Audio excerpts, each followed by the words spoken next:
ایک تاجر اپنی محنت سے کامیاب ہوا اور ایک بہت بڑے ادارے کا مالک بن گیا۔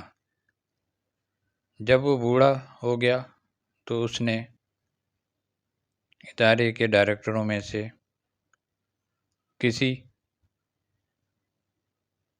کو اپنا کام سونپنے کی دلچسپ ترکیب نکالی۔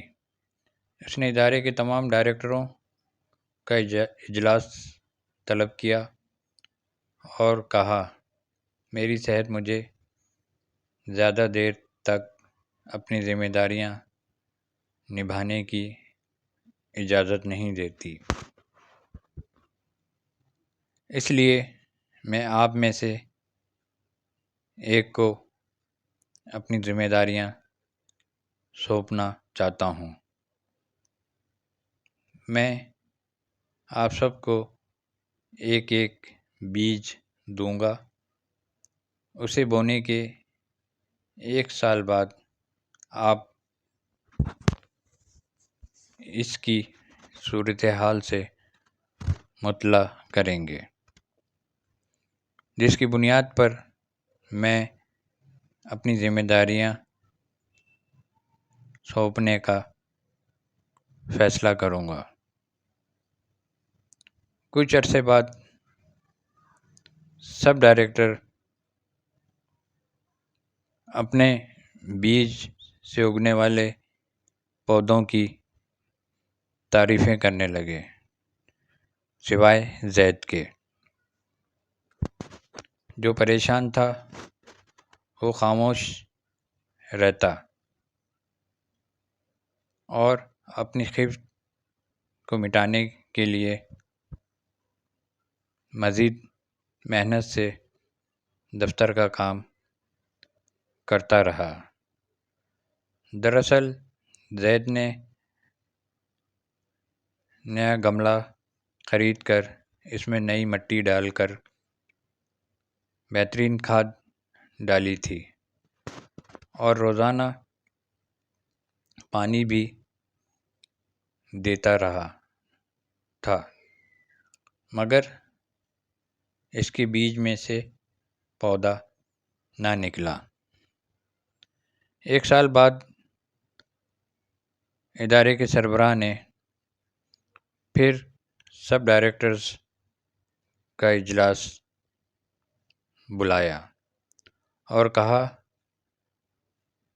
کہ سب وہ گملے لے کر آئیں جن میں انہوں نے بیج بویا تھا۔ سب خوبصورت پودوں والے گملوں کے ساتھ اجلاس میں پہنچے، مگر زید، جس کا بیج اگا نہیں تھا، وہ خالی ہاتھ ہی اجلاس میں شامل ہوا اور ادارے کے سربراہ سے دور والی کرسی پر بیٹھ گیا۔ اجلاس شروع ہوا تو سب نے اپنے بیج اور پودے کے ساتھ کی گئی محنت کا حال سنایا، اس امید سے کہ اسے ہی سربراہ بنایا جائے۔ سب کی تقاریر سننے کے بعد سربراہ نے کہا، ایک آدمی کم لگ رہا ہے۔ اس پر زید، جو ایک ڈائریکٹر کے پیچھے چھپا بیٹھا تھا، کھڑا ہو کر سر جھکائے بولا، جناب، مجھ سے جو کچھ ہو سکا میں نے کیا، مگر میرے والا بیج نہیں اگا۔ اس پر کچھ ساتھی ہنسے اور کچھ نے زید کے ساتھ ہمدردی کا اظہار کیا۔ چائے کے بعد ادارے کے سربراہ نے اعلان کیا کہ اس کے بعد زید ادارے کا سربراہ ہوگا۔ اس پر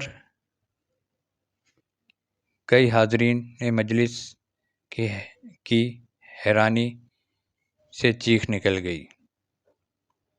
ادارے کے سربراہ نے کہا،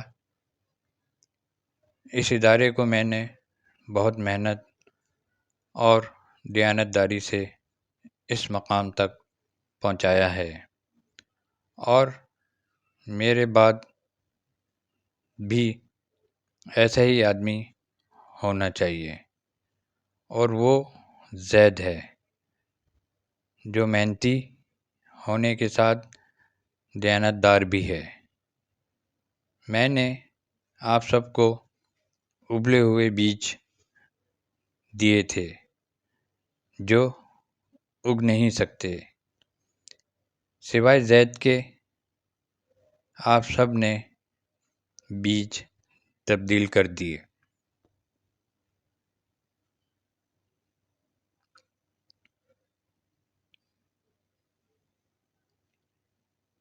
اے بندے، مت بھول کہ جب کوئی نہیں دیکھ رہا ہوتا تو پیدا کرنے والا دیکھ رہا ہوتا ہے، اس لیے دیانت کا دامن نہ چھوڑ۔